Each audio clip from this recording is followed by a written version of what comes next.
महाराष्ट्रातून धक्का बसेल का, पण भाजपला जवळपास फरकच पडत नाही की महाराष्ट्राला काय वाटतं, महाराष्ट्राचे तरुण तरुणी काय विचार करतात किंवा त्यांचं मन किती दुखावलं जाईल. असा हा काल जो रोड शो होती, काही घटना घडली. कदाचित अनेकदा रेल्वे थांबते पण BST थांबत नाही. ही अशी सेवा आहे. जगातली सर्वात परवडणारी उत्तम सेवा म्हणजे BST आहे. 5 किलोमीटरमध्ये 5 रुपयामध्ये 5 किलोमीटर जाऊ शकतो, 10 रुपयामध्ये 10 किलोमीटर, 15 रुपयामध्ये 15 किलोमीटर आणि 20 रुपयात तुम्ही कुठूनही कुठे जाऊ शकता. अशी बस सेवा ही उद्धव साहेबांनी मुंबईत उपलब्ध करून दिली होती. आपल्याला आठवत असेल आमचं जे युनियन बरोबर, सगळ्या युनियन बरोबर, मग त्याच्यात अनेक वेगळ्या वेगळ्या युनियन आहेत, त्यांच्याबरोबर अग्रीमेंट जे झालं होतं BSTचं आणि आमचं म्हणजे मुंबई महानगरपालिकेचं, त्यावेळी त्याच्यात 3,337 बसेस कमीत कमी चालवणं हे गरजेचं होतं.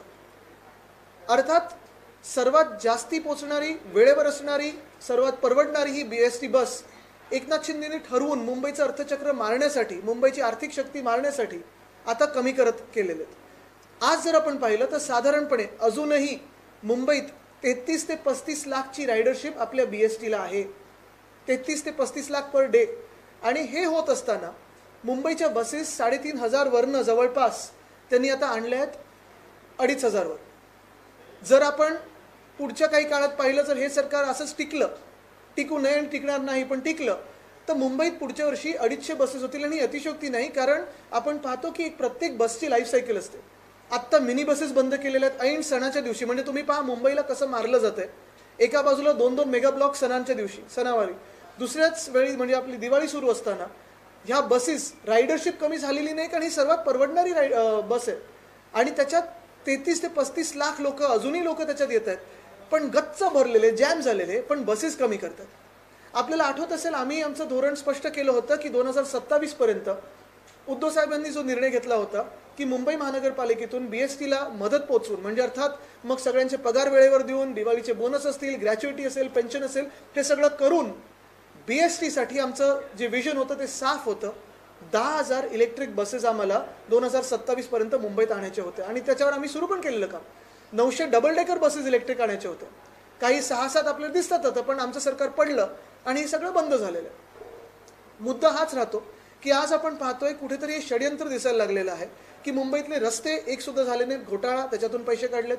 फुटपाथमध्ये घोटाळा, खड्डे तिथे पण आहेत. आज आपण पाहतोय तर रेल्वेमध्ये मेगा ब्लॉक होत आहे. बरं, हे रेल मंत्री ते कळत नाहीत. रेल्वेचे ॲक्सिडेंटच्या मागे ॲक्सिडेंट होतात.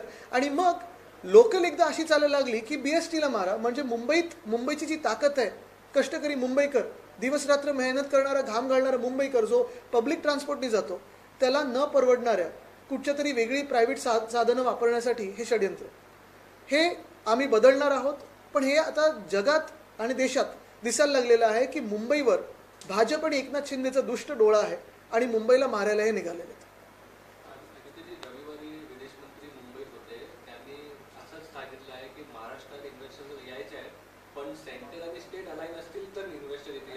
मला वाटतं नाही ते एवढं त्यांनी धमकी ते पहिलं चायनाला द्यावी. आता त्यांनी सांगितलं, पहिलं सांगत होते काही झालेलं नाहीये आणि आता सांगतात की आम्ही आता विड्रॉ करू. पण महत्त्वाची गोष्ट हीच आहे, त्यांना पण मी त्यांच्या लक्षात आणून देतो, कारण कदाचित त्यांचा अभ्यास कच्चा असेल, ते मग लगेच रील बनवतात लेझर आईज वगैरे बनवून. पण परराष्ट्र मंत्र्यांना मी एक सांगू इच्छितो की आमचं जेव्हा सरकार महाविकास आघाडीचं होतं आणि वरती भाजपचं बहुमताचं सरकार होतं, त्यावेळी देखील महाविकास आघाडीच्या काळात आम्ही मॅग्नेटिक महाराष्ट्राचे कार्यक्रम घेतले, 6.5 लाख कोटीची गुंतवणूक आणली. असंच तामिळनाडूमध्ये आत्ता व्हायब्रंट गुजरात चालू असताना देखील तामिळनाडूने समिट घेतली इन्व्हेस्टर आणि तिथे देखील 6 लाख कोटीची गुंतवणूक आली. पण ह्या भाजप प्रणित शिंदे सरकारमध्ये 1 रुपया देखील नवा आला नाही महाराष्ट्रात. वरती भाजपचं सरकार आहे, खालती देखील भाजपचं सरकार आहे.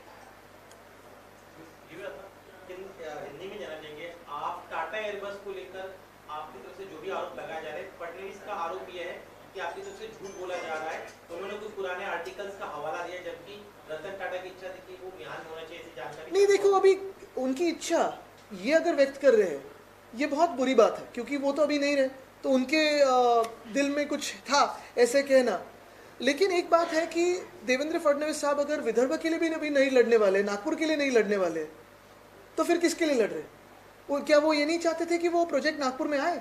हमें पता है फडणवीस साहब महाराष्ट्र के खिलाफ कार्रवाई करते हैं, काम करते हैं, लेकिन ये भी अभी नागपुर के खिलाफ भी काम करने लगे फडणवीस साहब, और वहाँ प्रोजेक्ट नहीं आना चाहते, तो फिर कैसे चलेगा सब? इसलिए नागपुर में भी परिवर्तन होगा. आप देखिए, नागपुर के लोगों को भी पता है कि ये एयरबस टाटा का प्रोजेक्ट फडणवीस साहब की सरकार और एकनाथ शिंदे जी की सरकार में ही गुजरात चली गई है, नहीं तो ये प्रोजेक्ट बिहार में आता। आप किस आधार पे कह रहे हैं कि फडणवीस और शिंदे की बुरी नजर, दुष्ट नजर महाराष्ट्र पर? मैंने यही कहा है, पिछले 2 सालों में अगर आप देखें तो हर एक जो जॉब अपॉर्चुनिटी या नए रोजगार की संधि महाराष्ट्र की तरफ आने वाली थी वो गुजरात भेजी गई है। फिर वो वेदांता फॉक्सकॉन हो, एयरबस टाटा हो, बल्क ड्रग पार्क हो, मेडिकल डिवाइस पार्क हो, सोलर एनर्जी इक्विपमेंट पार्क हो, काफ़ी सारी ऐसी चीज़ें हैं जो भेजी गई गुजरात। गुजरात जाने से कोई हमें आपत्ति नहीं, कोई भी राज्य में जाए कोई खिलाफ नहीं, लेकिन हमारे हक का जो है, हमारे अधिकारों का जो है वो छीन के मत दूसरों को दीजिए। इसके साथ ही में वो ये भी कह रहे हैं कि विदेश मंत्री जयशंकर ने कहा है कि राज्य का विकास तब बेहतर तरीके से नहीं, वो पहले फॉरेन पॉलिसी क्या है तय करे, क्योंकि अभी तो फॉरेन पॉलिसी काफी कंफ्यूज लग रही है।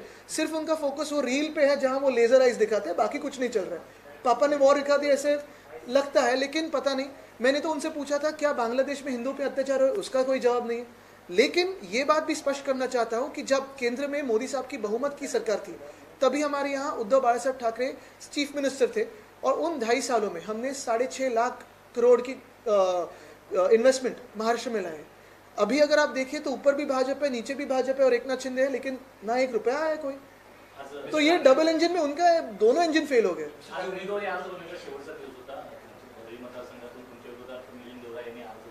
नाही ठीक आहे, बघा हे सगळे उमेदवार, आता आम्ही निवडणुकीला सामोरे जाऊ, हे प्रश्न आम्ही आता निवडणुकीत बोलू, पण हे जे आहे ना, हे ना जे पाठिंबा देत आहेत हे महाराष्ट्र द्रोही आहेत, जे भाजपला पाठिंबा देतात किंवा भाजपच्या वतीने लढतात किंवा भाजपच्या वतीने निवडणुकीत आलेले आहेत, एकनाथ शिंदेच्या वतीने निवडणूक आलेले आहेत, हे महाराष्ट्र द्वेष्टे आहेत, महाराष्ट्र द्रोही आहेत। कारण ह्यांनी गेल्या 2 वर्षामध्ये महाराष्ट्रातल्या प्रत्येक जॉबची संधी, रोजगाराची संधी नेली गुजरातला। बाकी उमेदवार आम्ही लढत राहू, पण ह्या भूमिका काही स्पष्ट झाल्या पाहिजेत का हे लोक जे मुंबई फुकटात अदानीला देतात त्याच्या सोबत राहणार की विरोधात राहणार। मराठी माणसाची जी मुंबई आहे, जी आपल्या सर्वांची मुंबई आहे, आणि इतर भाषिक देखील आहेत जे पिढ्यानपिढ्या राहत आलेले आहेत, आपल्या सर्वांची मुंबई जे तुम्ही टॅक्स भरता ते फुकटात अदानीच्या घशात घालणार का? सगळे जे रोजगाराच्या संधी आहेत ते गुजरातला पाठवणार का? हा जो वाद आहे बघा, मराठी गुजराती वाद बिलकुल नाहीये, पण महाराष्ट्र विरुद्ध गुजरात वाद, झारखंड विरुद्ध गुजरात वाद, यूपी विरुद्ध गुजरात वाद हा भाजप निर्माण करते। आणि हे जे आहे ना, हे मी जेव्हा बोलतो माझ्या जखमेवर मीठ चोळलेलं आहे, ते म्हणजेच सगळ्या युवांच्या जखमेवर मीठ चोळलेलं आहे। कारण ज्यांना वाटत होतं की एखादी डिग्री मिळाली, इंजिनिअरिंगची असेल, एरोस्पेस इंजिनिअरिंगची असेल किंवा कुठची असेल, आणि विदर्भमध्ये असेल, महाराष्ट्रामध्ये, म्हणजे आपला जो एक अखंड महाराष्ट्र आपण बोलतो, मिहानच्या जवळ जे हे आपण आणणार होतो, तसंच रोह्यामध्ये, रायगडमध्ये आपण बल्क ड्रग पार्क आणणार होतो, हे सगळं तुम्ही पाठवले गुजरातला कशासाठी? आणि मग ह्या उमेदवारांनी उत्तर द्यावं जनतेला की पुढे मग मंत्रालय पण हलवणार का तुम्ही? Sir, you talked about crumbling public infrastructure. The government harps upon the fact that they have inaugurated projects like the Coastal Road or the Atal Setu. They said it was the NDA government that was creating obstructions as far as development projects are concerned. What is your stance? The man who is the illegal chief minister today is absolutely lying through his teeth, because he was the UD minister for the 2 years in our government. He was also looking into this project. So is he saying he's incapable, which I have already been saying? If you look at the projects he has handled, be it the northbound coastal road, it has been with him since 2014. Not a single pure cap has been put onto that northbound coastal road. Twice the contractors have changed, escalation has happened. He's as incapable as anyone can possibly be in the world. The coastal road southbound was our dream project initiated by us in the BMC. The minute our government was toppled, it has been delayed and the cost has been escalated. We would have finished the entire project by December 2023. The Wardi-Shivdi connector was 48% complete by the time our government was toppled. After 2 years of our government being toppled, it is now only 57% complete. The MTHL should have been completed by October 2023. It was only inaugurated in Jan end of 2024 because I tweeted 6 times to the Prime Minister to request him to give time for the VVIP inauguration. Yet you see cracks on the ramps of the MTHL, you see cracks on the ramps of the new coastal road because there has been a fraud in that. You see patchwork on that. You look at the tunnel, it's still not made, it's almost opening like 8 to 5 and now finally it's opening somehow for more hours. You see so many projects, the Metro 3 project, only the car shed was stopped during our time. As soon as the government was changed, 6 months later the car shed was ready, so car shed isn't a problem. The line was never stopped in our time. In fact, the Metro Line 3, the work went on during COVID also. These guys have delayed it, the BJP and Eknath Shinde government has delayed it and has escalated the cost by 10,000 crores before our government was set in and later much more. We will be investigating all of these freely and fairly. अडानी को लेकर राहुल गांधी ने आज एक video जारी KIA जिसमें वो कह रहे हैं कि अडानी जिस सेक्टर में चाहे उसमें मोनोपोली क्रिएट करने के लिए पूरा एक सिंडिकेट लग जाता है काम पर, उन्होंने उदाहरण दिए डिफेंस हो, पावर हो, सीमेंट हो, उस पर आपका क्या कहना है? बिल्कुल, मैंने तो ये पहले बात से ही कहा है। और मुंबई की जो अगर आप हाल देखें आज, तो यही सरकार, एकनाथ शिंदे और भाजपा की जो सरकार है वही तो हाल कर रहे। मुंबई लूटने का काम एकनाथ शिंदे और भाजपा करे। और यही मैं कहना चाहता हूँ कि मुंबई की जो आर्थिक ताकत है, वो आर्थिक ताकत हम और आप जो मुंबई कर है, आम मुंबई कर है, साधारण नागरिक है, वो है। मुंबई में लगभग 33 लाख से 35 लाख लोग हर दिन बीएसटी का इस्तेमाल करते हैं। और यही बीएसटी आज 2000 या 2500 बसेस पे है। हम चाहते थे और हमने काम भी शुरू किया था कि 2027 तक 10,000 इलेक्ट्रिक बसेस मुंबई में आए, बीएसटी के आए, क्योंकि बीएसटी 5 किलोमीटर 5 रुपए में जा सकते हैं, 10 रुपए में 10 किलोमीटर की जर्नी कर सकते हैं, 15 रुपए में 15 किलोमीटर, 20 रुपए में आप कहीं भी जा सकते हैं इलेक्ट्रिक एसी बसेस में। 900 double decker electric buses Lana चाहते थे। ये मुंबई की ताकत है, ये साधारण नागरिक की ताकत है, और यही ताकत वो तोड़ना चाहते हैं, छीनना चाहते हैं। Sir, I have one question. You've already publicly announced at the Shivaji Park meeting that unemployment is going to be your biggest issue. Absolutely. How do you propose to tackle this if your government comes to? I think what is very important today is when I speak of jobs and unemployment today, the way to tackle it is simple: create political stability, bring a person in the seat of the chief minister who has the trust and faith of the common man of Maharashtra, common woman of Maharashtra, and the industrialists both, the workers too. We had brought that in.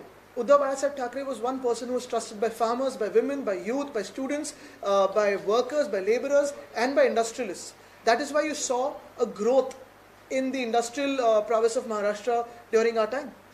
Sir, Milind Devra, who already filed a nomination today from your constituency, in the entire rally, they were clearly talking about that the Worli MLA from the Worli was missing from last 5 years, and we will definitely bring the change. I think इन पे ज़्यादा ध्यान नहीं देता हूँ मैं जनता को जवाब देता हूँ, इनको जवाब नहीं देता. श्रीनिवास वांद्रे यांनी तिकीट कापल्यानंतर आता म्हणतात की उद्धव ठाकरे माझ्यासाठी देव आहेत आणि परंतु एकनाथ शिंदे यांनी माझा घात केला. आता 2 वर्षांनंतर मला वाटतं अनेकांना कळेल हे. कारण उद्धवजींनी जसं आपण पाहिलं असेल, ज्या कुटुंब प्रमुख ह्या नात्याने सगळ्यांना जपलं आणि पक्षाच्या पलीकडे जाऊन जपलं, हे त्यावेळी त्यांच्यावर काय परिस्थिती होती, आणि त्यांना पक्ष घेऊन शब्द देऊन जो पाळला शब्द, हे उद्धव साहेब शब्द पाळणारी व्यक्ती आहे. म्हणूनच तर गद्दार विरुद्ध निष्ठावंत ही लढाई आहे ना. सर, आपकी सरकार में नवाब मलिक पर बहुत ही गंभीर आरोप लगाए थे, उनका नाता जो है दाऊद से जोड़ा गया था. आज नवाब मलिक महायुति का जो हिस्सा है, उनके एबी फॉर्म से अपना नहीं, इस पे एकनाथ शिंदे जी जवाब दे, क्योंकि वो दाऊद के पार्टनर को गले नहीं मिल सकते थे, किसी जो दाऊद से संबंध है उसके बाजू में नहीं बैठ सकते थे. फिर इकबाल मिर्ची का क्या हुआ, फिर दाऊद के पार्टनर का क्या हुआ, ये एकनाथ शिंदे जवाब दे. क्योंकि ये सारी जो बातें उन्होंने की थी तब वो सिर्फ खुद के स्वार्थ के लिए थी और खुद को जेल में नहीं जाना था, इसलिए उन्होंने पलटी खाई, भाग के गए थे गुजरात. देवेंद्र फडणवीसांनी पत्र देखील लिहिलं होतं मागच्या वर्षी. एक मिनट, त्यांचा प्रश्न. श्रीनिवास वंगा को अफसोस हो रहा है अपने कदम पर, वो कह रहे कि 2 साल बाद अभी बहुत सारे लोगों को अफसोस हो रहा है जाके, लेकिन अभी समझ में आएगा कि उद्धव जी कैसे व्यक्ती है. देवेंद्र फडणवीसांनी पत्र देखील दिलं होतं त्या संदर्भात अजित पवारांना की नवाब मलिक यांना आपल्यासोबत पहिल्यांदा एक DCM दुसऱ्या DCM ने पत्र देतात. पण मी तुम्हाला परत एकदा सांगतो, माझी जी जुनी सवय आहे की आज मूळ मुद्दा हा आपला BST आहे, आणि BST हे आपण सगळे वापरणार आहोत. कितीही राजकारण झालं, कितीही कोणी उमेदवारीचा फॉर्म भरला, कोणी किती मोठ्या छोट्या ह्याच्यात कोणी नसतं, आम्ही सगळे उमेदवार आहोत, निवडणुका लढू. पण येणारं सरकार हे मुंबईला मारणारं नसावं. मुंबईचं हित असेल, महाराष्ट्राचं हित असेल, मग पुणे असेल, ठाणे असेल, नाशिक असेल, ग्रामीण पट्टा देखील असेल. कारण हे आपण पाहतोय एअरबस टाटाचं जे काल वीज चोरण्याचा प्रयत्न झालेला आहे जखमेवर, ते भयानक आहे. धन्यवाद. ओके. हॅपी दिवाळी.